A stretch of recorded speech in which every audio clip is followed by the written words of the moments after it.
오늘 우리가 함께 나눌 내용을 한 단어로 이야기하면 세례입니다. 내 인생, 나라고 할 수 있는 자아를 가진 나의 마지막 날이자 주님께서 우리에게 새롭게 허락하신 삶의 첫날에 대해서 그것이 세례를 통해서 어떻게 이루어지는지에 대해서 우리가 좀 같이 말씀으로 붙잡고 싶습니다. 올해 저희 부부가 결혼한 지 20년이 되는 해인데 이번에 2월 달에 오셔서 주일 설교해 주실 분이 저희 주례해 주셨던 목사님이세요. 서울에 연세대학교라는 대학이 있는데 그 대학교 바로 앞에 큰 교회 하나가 있습니다. 100년이 넘은 교회인데 창천감리교회라는 교회가 있습니다. 그 교회에 담임 목사님이시다가 이제 올해 은퇴하시는데 이쪽으로 이사 오셨어요. 여주 쪽에. 그래서 아싸 전화 드렸는데 흔쾌히 와주시겠다고 한 달 내내 섬겨주시는데 공교롭게도 저희 예배 섬겨주시는 기간 동안에 저희 결혼 기념일이 그 과정 2월 달에 있어요. 그래서 여러모로 되게 의미 있는 시간이라고 싶습니다. 여러분들에게도 특별한 날이 있으시지 않습니까? 결혼 기념일도 그렇고 생일도 그렇고 사업을 시작한 날도 그렇고 학교에 입학한 날도 그렇고 여러분들이 결심한 날, 그날이 다 특별한 날이겠죠. 근데 한번 가만히 떠올려 보십시오, 여러분.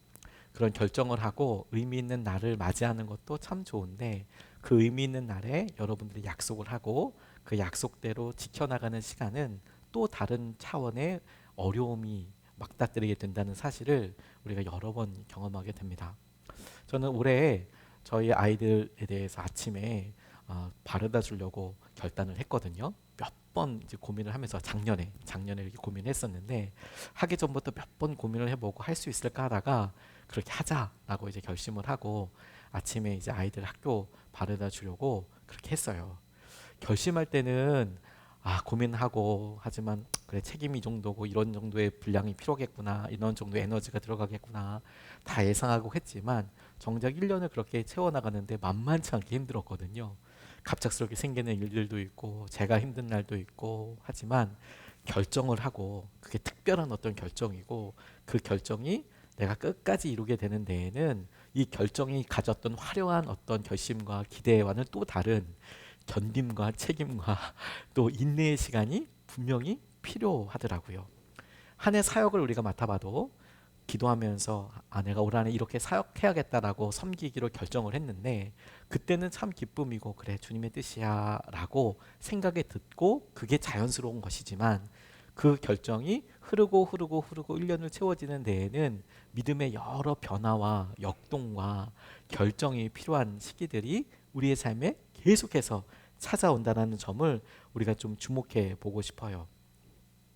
그럴 때 여러분 우리는 흔히들 그 처음의 생각과 그리고 중간에 내 마음이 다르기 때문에 많이 힘들다라는 점, 차이점에만 관심을 많이 두는데 오히려 여러분 이것을 우리에게 자연스러운 삶에 주목하고 성숙과 성장 과정으로 볼 수 있겠다라는 생각과 함께 오늘 우리가 다루고자 하는 세례를 우리가 그런 마음으로 좀 보고 싶습니다.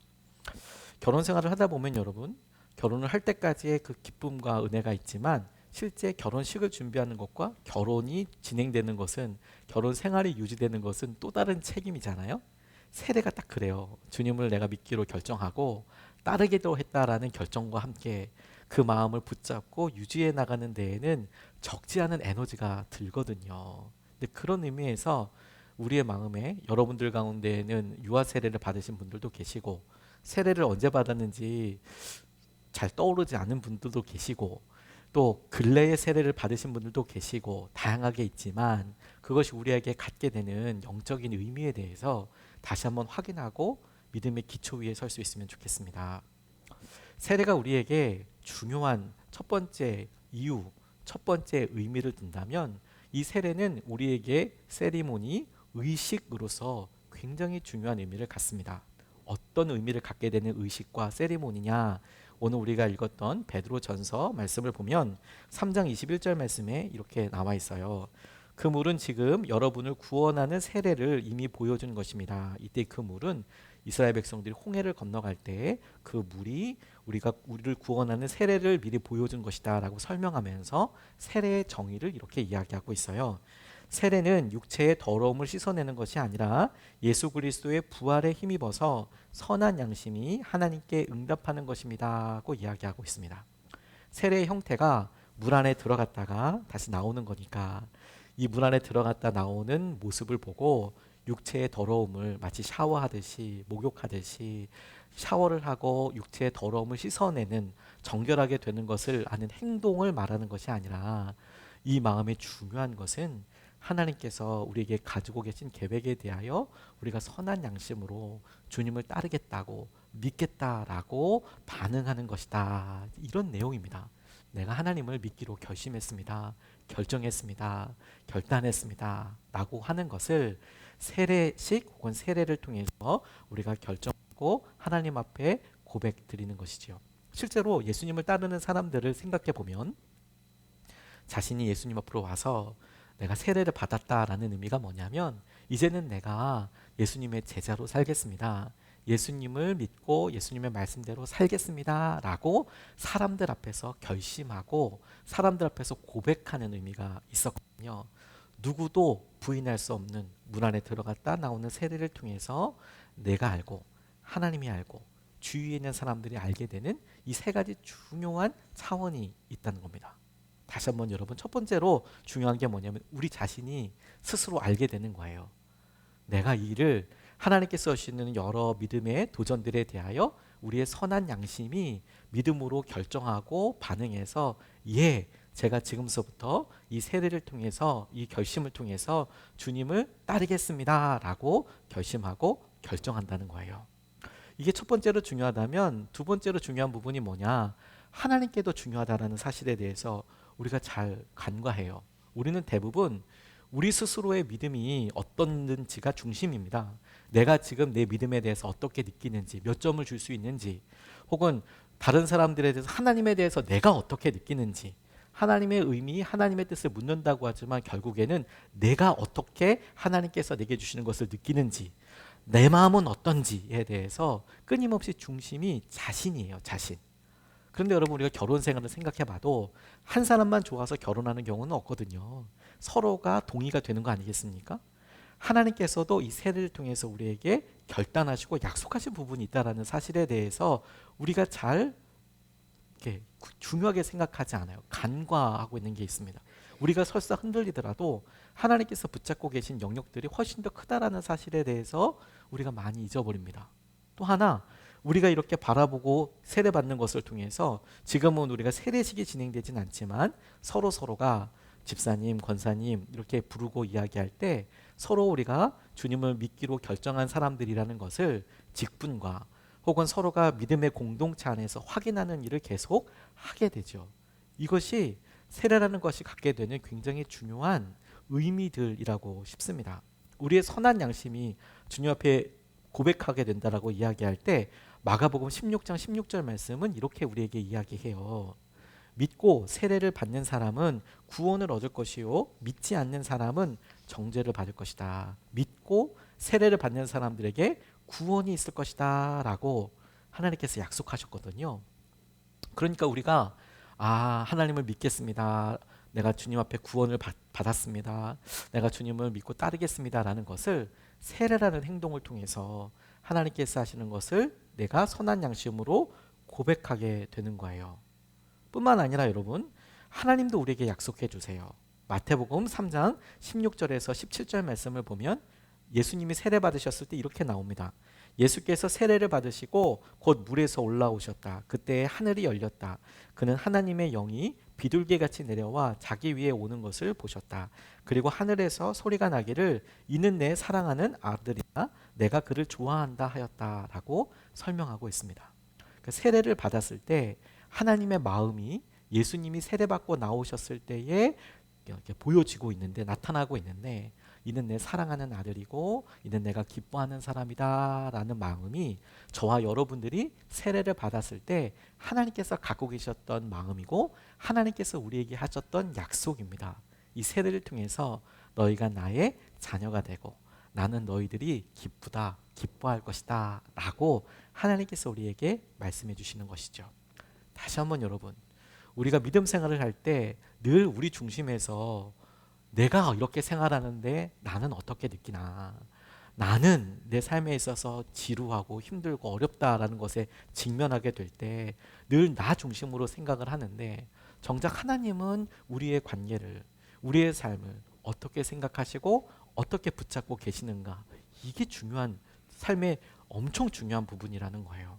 내가 아니라 하나님께서 우리를 어떻게 생각하시는지. 우리가 성숙하고 성장하면 점차적으로 우리의 믿음과 우리의 삶도 성숙하고 성장하게 되어 있거든요. 하나님께서 그런 모습을 보시고 여전히 우리에게 똑같은 모습으로 찾아와 계시는 부분들이 우리에게 중요한, 하나님께서 역사하시는 부분이라는 겁니다.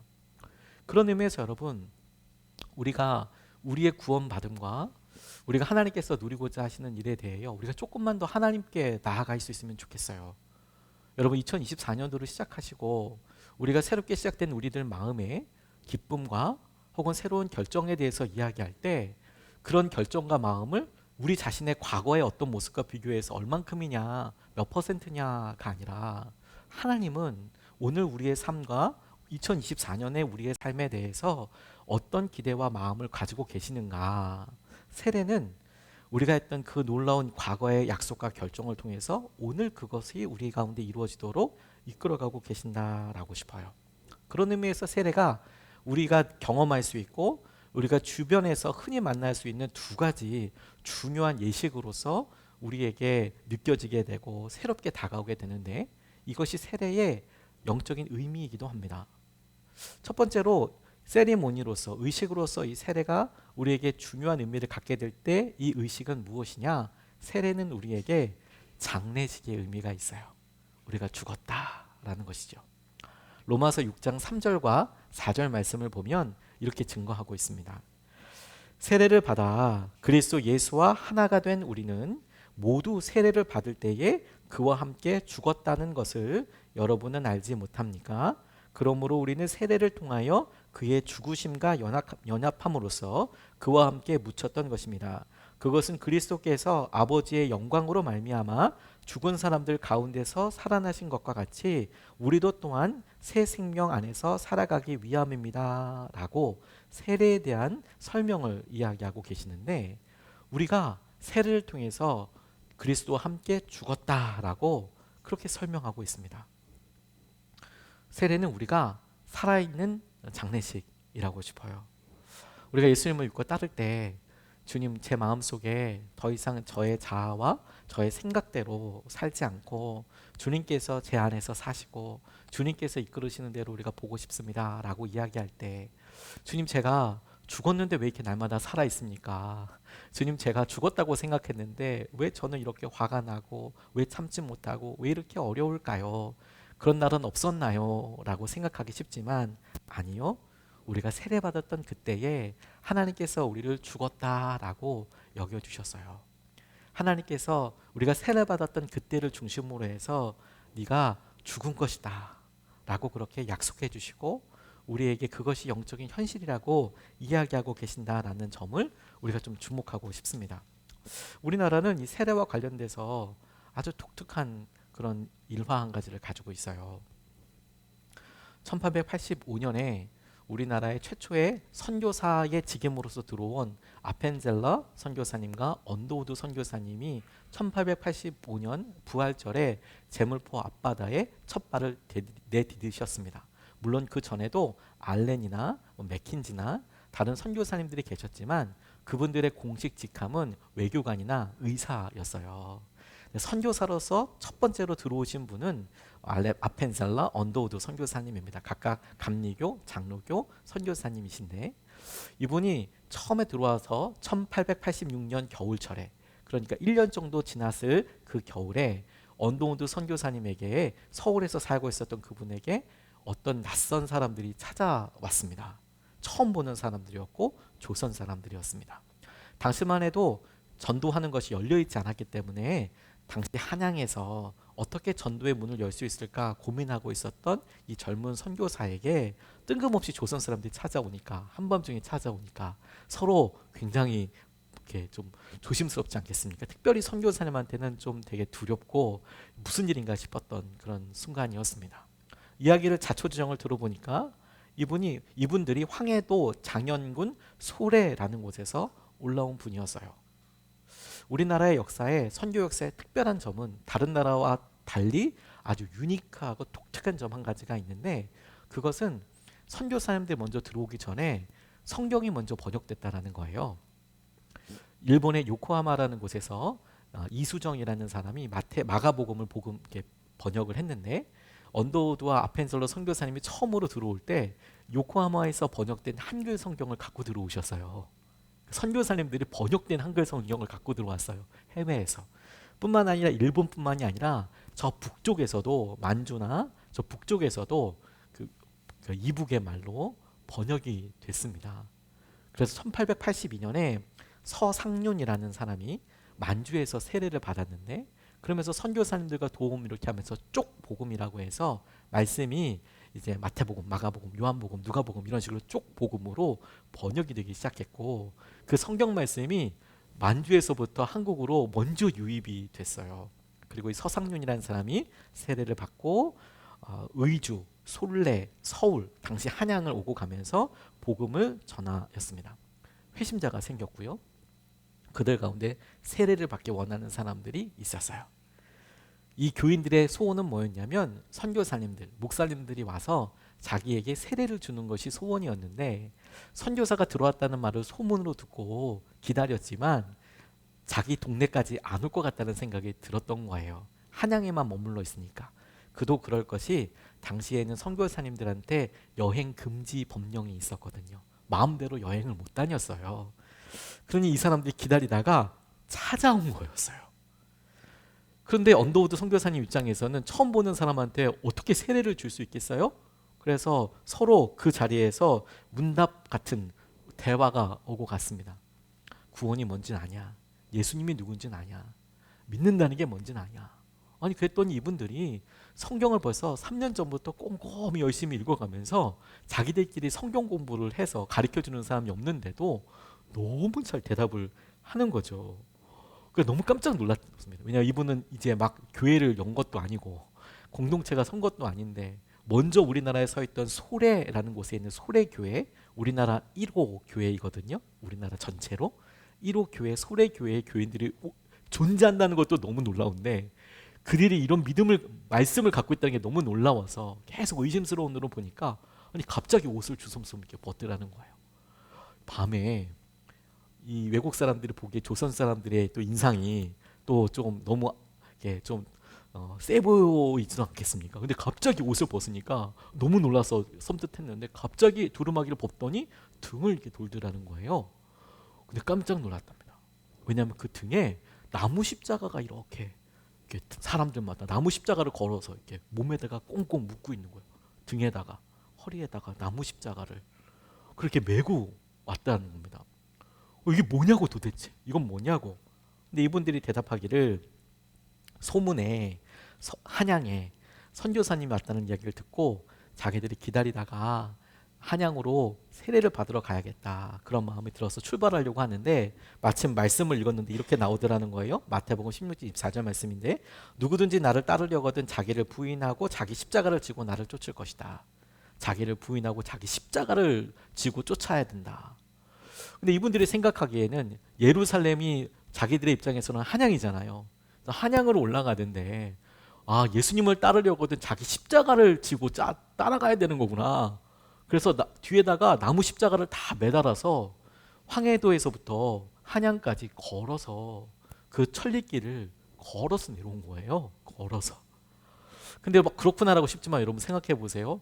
밤에 잘 때 등에 조그만 거 이불이 하나 이렇게 있어도 굉장히 불편하지 않습니까? 쿠션만 좀 잘못돼 있어도 허리가 아픈데, 등에다가 십자가를 지고 자려고 하면 엎어져서만 자야 해요. 편하게 잘 수가 없습니다. 자는 것도, 눕는 것도, 돌아눕는 것도 쉽지 않잖아요. 십자가를 꽁꽁 묶고 이분들이 그렇게 세례를 받으러 온 거예요.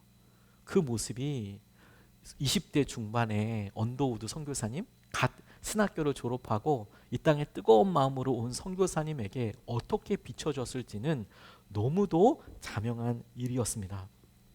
우리가 여러분 세례를 받고자 할 때 이런 갈망과 은혜가 있죠. 그런데 여러분, 중요한 것은 우리 중에서 어떤 분들은 유아 세례나 혹은 군대에서 세례를 받거나 혹은 너무 어렸을 때 받아서 도대체 언제 세례를 받았는지 그때가 잘 생각이 안 나시는 분들이 의외로 많이 있으신 거죠. 아, 세례가 주님을 쫓기 위해서 내가 구원을 위해서 받는 것이라는 것은 알고 있지만 그 세례는 이미 오래전에 뭐 굳이 나눈다면 아주 초급이라고 생각을 하지만 정작 우리 삶에 굉장히 중요한 의미가 있다는 사실을 우리가 세례받을 때 충분히 인지하지 못했거나 교육받지 못했거나 혹은 우리 스스로가 깨닫지 못했기 때문에 갖게 되는 그런 후유증을 우리가 앓고 있습니다. 근데 여러분 생각해 보세요. 여러분들이 가만히 생각해 자녀들과 이렇게 생각해 보면 부모들은 자녀들과 이야기를 할 때 그 약속에 대한 책임을 떠올리지 않습니까? 내가 아이한테 그래 내가 주말에 너한테 이렇게 하겠다 혹은 너한테 뭘 사주겠다 그러면 그 일에 대한 재정이나 시간이나 책임들에 대해서 떠올릴 수밖에 없잖아요. 그게 그냥 단시간이면 좋지만 제법 긴 약속을 했을 경우에는 부모들은 그 일에 대해서 계속 생각을 하고 책임을 진단 말입니다. 근데 자녀들은 그런 걸 떠올리나요? 모르죠. 그냥 내가 내 결정만 하면 나한테 좋으면 부모들이 그러려니 생각한다 그러면 착하지만 사실 그게 어떤 의미인지 대부분 잘 모르잖아요. 그러다가 나이가 조금씩 들면 아, 우리 부모가 그런 마음이고 심정이었겠구나. 그나마 그걸 깨달으면 다행인데 그걸 또 몇 살에 깨닫게 되느냐는 또 다른 문제이고 끝까지 모르고 철없는 애들도 있지 않습니까? 뭐 우리가 사실 대부분 그렇겠지요. 그런데 여러분 부모의 마음에서는 처음부터 그걸 알았고 중간에서 우리가 깨달아 가도 그거 알지 않습니까? 우리에게 세례가 그래요. 하나님께서 우리의 세례 받았을 때 그 믿음을 보셨을 때 우리만 약속한 게 아니라 하나님도 약속하셨다라고 이야기했잖아요. 하나님은 우리가 겪게 될 일들과 하나님 때문에 우리 때문에 하나님께서 겪으시고 참으시고 인내하셔야 될 것들에 대해서 그 책임의 분량과 과정들을 모르시지 않았을 거라는 거예요. 하나님은 알고 계시고 그래서 받아주시고 챙겨주셨다라는 거죠. 그런 의미에 여러분 우리가 조심스럽게 우리의 유아 세례나 우리의 과거 세례나 우리가 잘 깨닫지 못하고 받았던 세례에 대해서 다시 떠올려 보는 게 중요한 의미가 있겠다라고 싶어요. 왜? 이것에 대해서 자신 없어 하는 게 아니라 세례의 감격을 놓친 것에 대해서 안타까워하는 게 아니라 정작 여러분 우리가 어느 때 봐도 과거에 우리는 늘 연약해 보이고 부족해 보이는 영역이 있는 거예요. 중요한 것은 그 하루가 우리에게 있었다라는 점입니다. 제가 후회되는 것들 중에서 이렇게 많진 않지만 대표적으로 후회되는 것 한 가지가 있는데요. 한 번은 급하게 연락을 받고 토요일 저녁에 병원 응급실에 간 적이 있었습니다.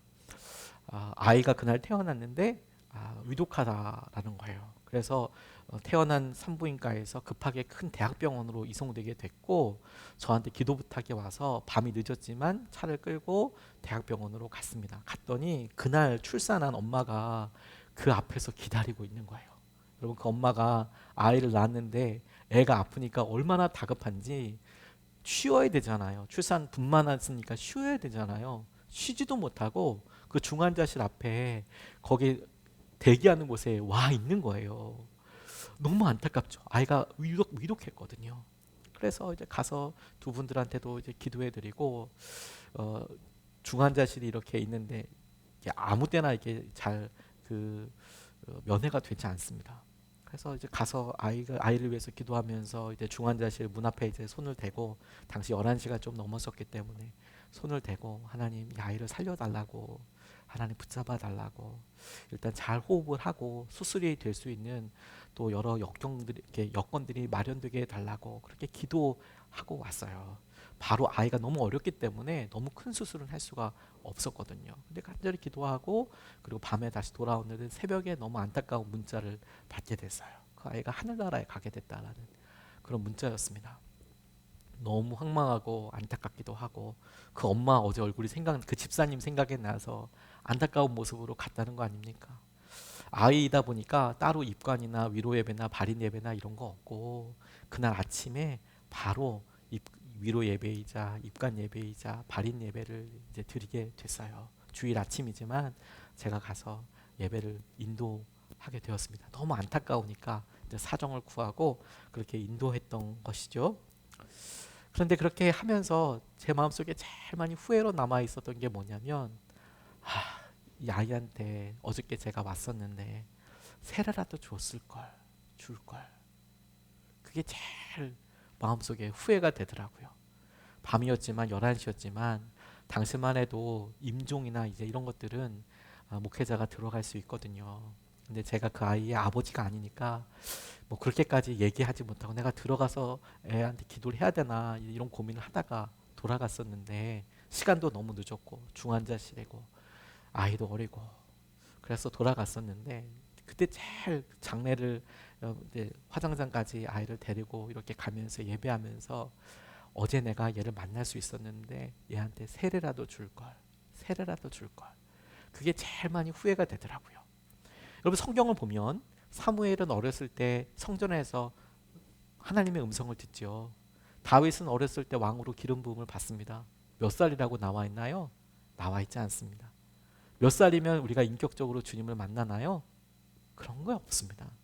지금 우리는 만 18세 혹은 더 적게 혹은 더 많이 나라마다 차이는 있지만 그때쯤이면 대충 성인이다, 학령기나 우리 학교 학생 학령기나 뭐 이런 걸 보고도 결정을 하지요. 근데 정작 여러분 우리가 언제쯤 인격적으로 내가 스스로 믿음으로 결정할 수 있을까요? 그게 여러분 사람마다 다를 뿐만 아니라 정확한 선은 사실 없습니다. 그러다 보니 여러분 우리가 우리의 유아 세례를 생각하고 내가 받았던 어렸을 때 받았던 세례를 생각해 보며 너무 과거의 일이야 이렇게만 생각할 게 아니라, 오히려 부모들이 우리가 아이들한테 유아 세례를 베풀고 아동 세례를 베푸는 이유가 뭐냐면, 세례가 구원을 받게 되는 통로이자 하나님께서 우리를 하나님 나라의 백성 삼으셨다는, 시민으로 삼으셨다라는 중요한 믿음의 고백이거든요. 그래서 부모들이 믿음으로 키우겠다라는 결단이거든요. 그리고 그 결단과 믿음의 고백 가운데 살아가다가 본인이 한 번 더 경험하고 한 번 더 경험하고 한 번 더 고백할 수 있게 되는 것이지요. 자연스럽게. 여러분들 생각해 보십시오. 저는 제 삶에 여러 번 다시 회심하고 다시 회심하는 기회가 있었더라고요.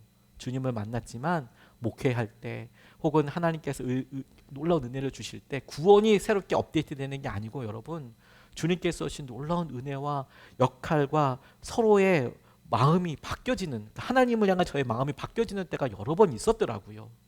그게 우리에게 되게 중요한 것 아니겠습니까? 그날이 우리에게 죽음이 이루어진 날이에요. 여기 계신 여러분들, 우리 예수님의 사람들 교회는 등록할 때 다 양육을 받게 하지 않습니까? 그리고 다 세례를 받게 하잖아요. 저희들 등록 교인들 중에서 세례 안 받으신 분은 한 분도 없으세요. 다 세례를 받게 하는 이유가 바로 거기에 있어요. 하나님께서 우리를 구원하셨다라는 것을 나도 그냥 내가 이걸 믿고 안 믿고, 내가 믿어질 때도 있지만 요즘은 좀 안 믿어지는데 이런 수준이 아니라 하나님이 약속하셨다라는 거예요. 하나님께서 약속하시고 나도 약속했었던 그날이 우리에게 있었고, 그날에 하나님께서 우리를 보시고 우리가 죽음으로 처리됐다고, 예수 그리스도께서 십자가에 지셨던 그 죽음이 우리에게도 세례를 받음으로 임하였고, 주님께서 그 이전의 죄를 보지 않으시겠다라고 약속하여 주신 거예요. 그런 의미에서 세례는 두 번째로 또 다른 의미로 결혼이라는 의미를 갖습니다. 결혼. 우리의 죽음도 있지만 우리에게 있어서의 결혼도 중요합니다. 우리 요즘 들어서 가족 관계나 결혼 생활에 있어서 참 많은 위기와 참 많은 유혹들이 있죠. 그런 의미에서 우리가 이 결혼 생활을 지켜나가고 하나님께서 주신 거룩한 이 관계를 유지하는 것이 너무 중요하다고 싶은데, 하나님께서 우리에게 결혼에 대해서 말씀하셨던, 우리가 경험할 수 있는 이 삶을 통해서 주님과 우리와의 관계가 결혼 생활과 똑같다라고 우리가 이해할 수 있습니다. 갈라디아서 3장 17절 말씀을 보면 이렇게, 27절 말씀을 보면 이렇게 나와 있습니다.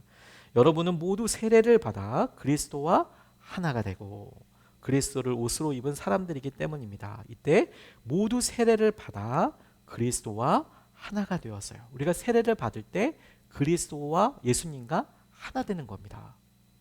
갈라디아서 2장 20절 말씀을 보면 이렇게 나와 있어요. 나는 그리스도와 함께 십자가에 못 박혔습니다. 이제 살고 있는 것은 내가 아닙니다. 그리스도께서 내 안에 살고 계십니다.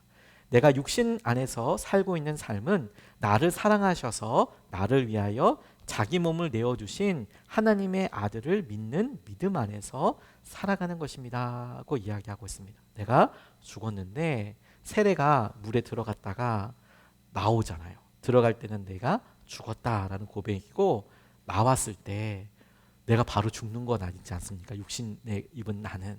그러면 물 밖에 나온 나는 오늘서부터 살아가야 하는데, 그 살아가는 나는 어떤 사람이냐? 과거에 나는 죽었고 이제는 내 안에 예수님께서 함께 하셔서 그 살아계신 주님을 믿는 마음으로 살아가는 사람이라고 성경은 우리에게 이야기하고 있습니다. 그것을 우리 삶에 이해하기 너무 쉽게 이야기한다면 저는 그것이 우리 삶의 결혼과 너무 똑같다고 싶어요.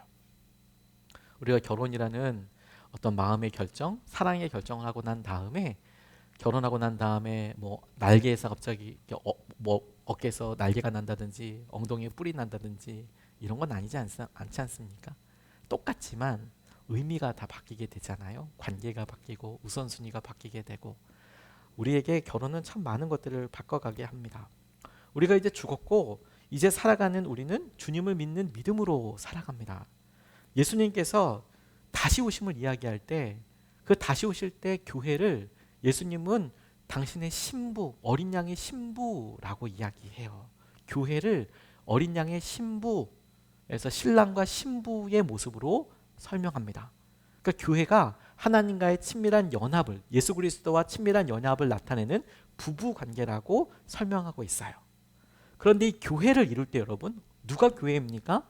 주님은 그리스도이시고 살아계신 하나님의 아들이라고 믿는 사람들의 모임이 교회이지 않습니까? 다시 말해서 세례받은 사람들, 주님을 믿기로 결정한 사람들이 교회인데, 이 모임의 교회를 주님께서는 당신의 신부로 여기신다고 하셨으니, 내가 주님의 신부다라고 이야기하긴 그렇지만 교회가 주님의 신부이고 내가 교회의 한 몸이니, 우리가 신부로서 경험할 수 있는 친밀감과 하나님께서 우리에게 원하시는 도전들을 우리가 그대로 받아들일 수 있겠다라고 싶은 거죠.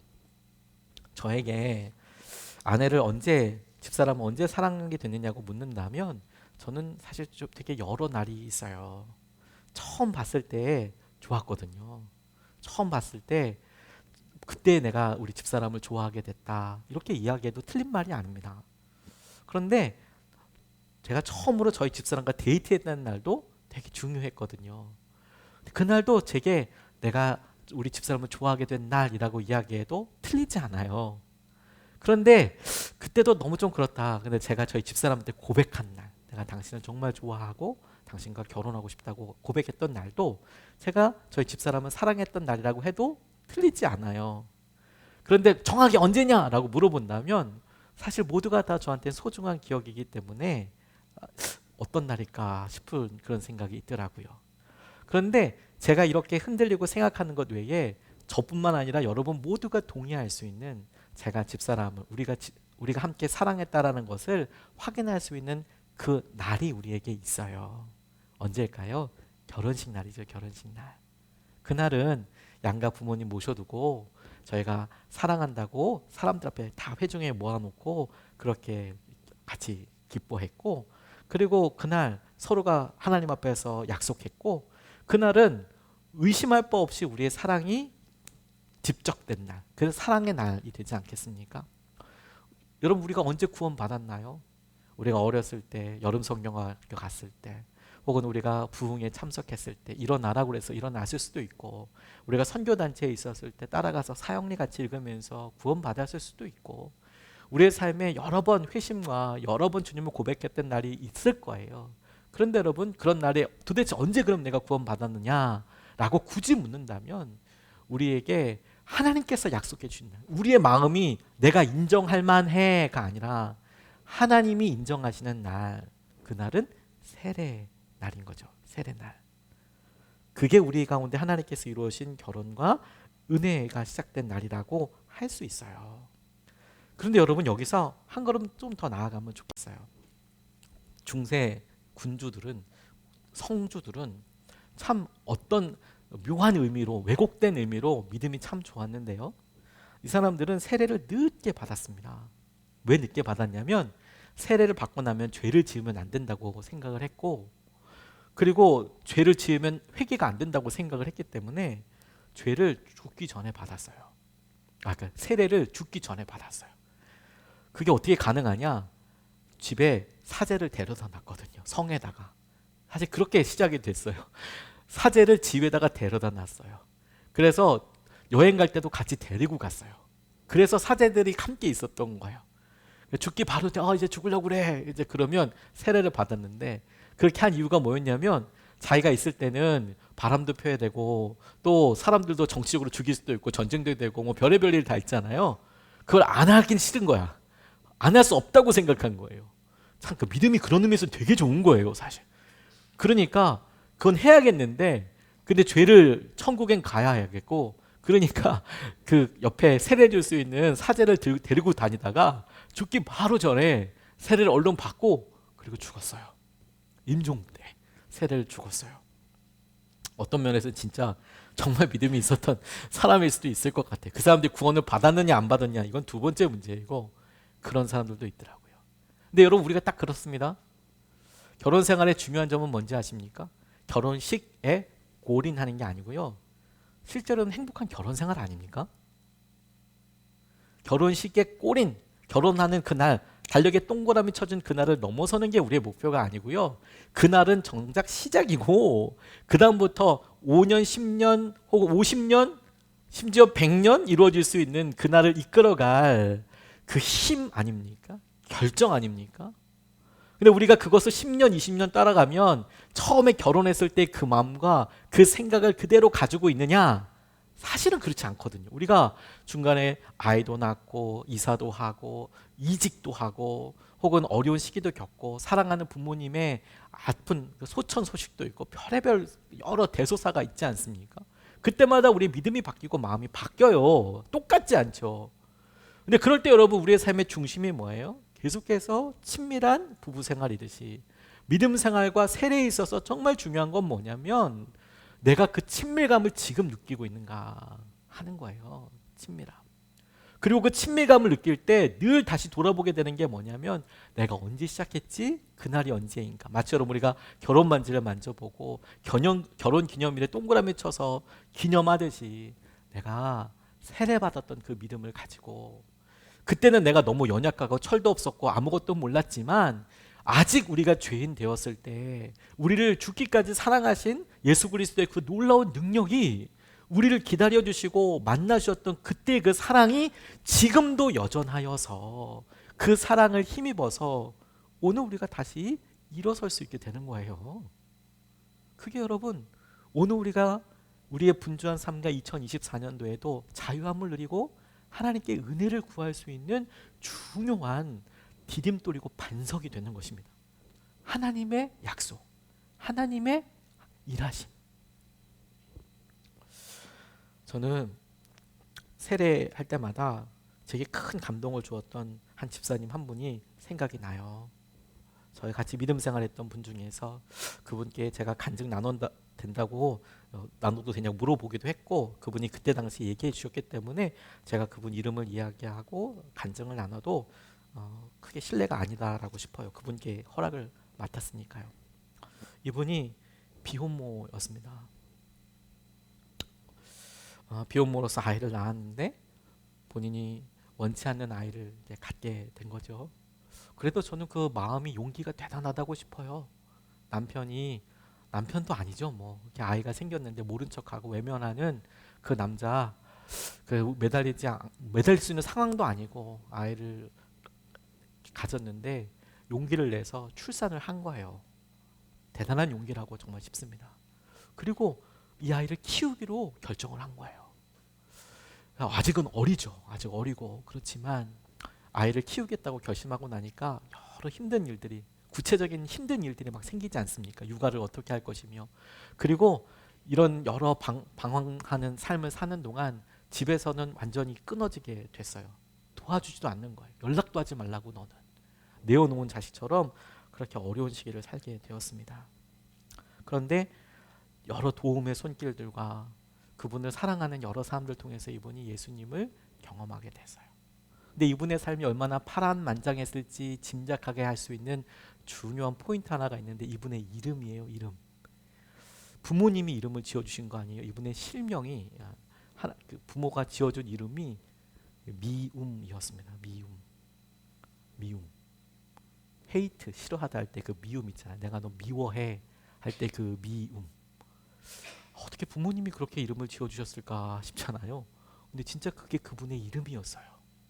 그러니까 어렸을 때부터 야 미움아 미움아 미움아 이렇게 불렸고, 그리고 그런 일들 때문에 중학교 고등학교도 참 방황을 많이 하고 그런 삶을 살았다라는 거예요. 그러니 그 이름만 봐도 부모님과 이 자매의 마음을 알 수 있겠죠. 자기는 이제 아이를 낳았고, 그리고 이제 사람들 도움이 없으면 살 수가 없고, 그런데 이분이 복음을 만났다고 했잖아요. 그래서 이 아이한테 유아 세례를 주려고 하는 거예요. 이 아이한테는 이제 아빠가 없으니까 자기의 성을 줬습니다. 정이라고 자기 이름을 줬어요. 그리고 자기도 그날 세례를 받게 됩니다. 유아 세례는 부모가 세례를 안 받으면 주질 못합니다. 그러니까 본인이 세례를 먼저 받고 아이를 세례를 주지만, 이런 경우에는 아빠가 없으니까 엄마만 세례를 받아도 유아 세례를 주려고 하는데, 이 아이의 이름을 자기의 믿음의 고백으로 한 거예요.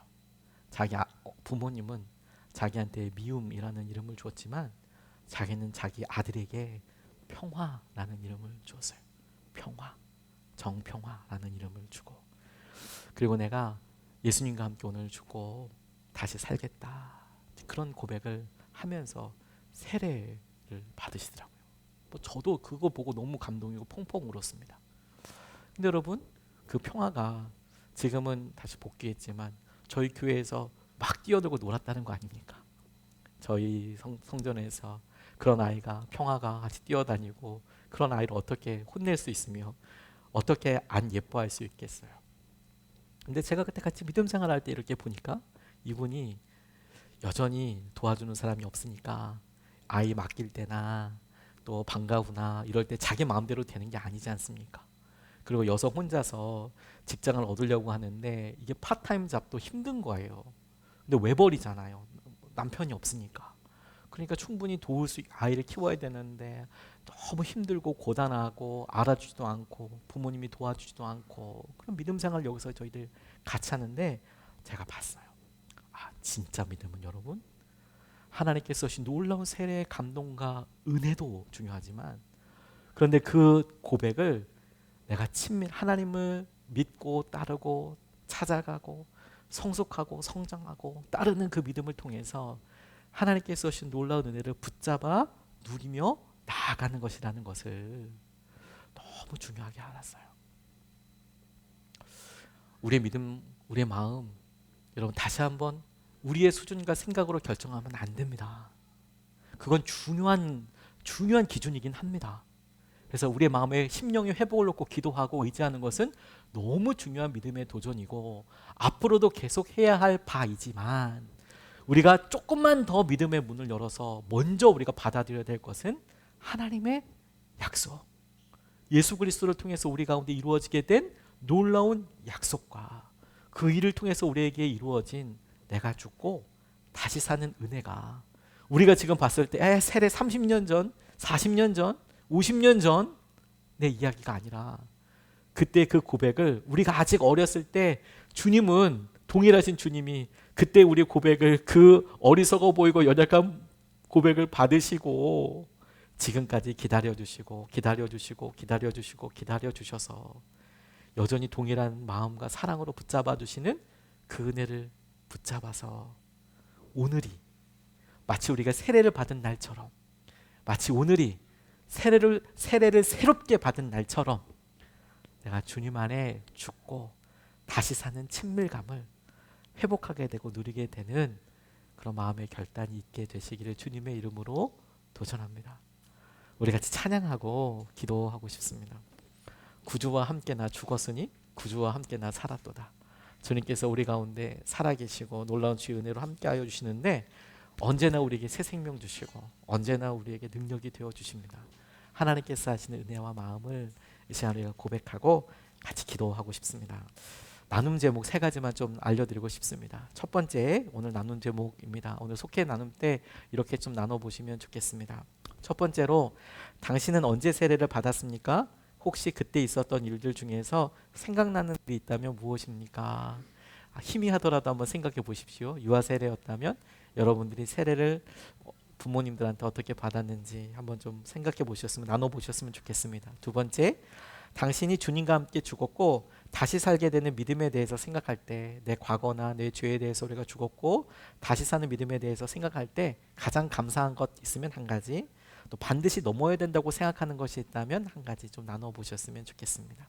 세 번째, 당신의 믿음 생활을 더욱 깊이 행복하게 하기 위해서, 결혼은 결혼식이 목표가 아니라 결혼 생활과 친밀함이 목표잖아요.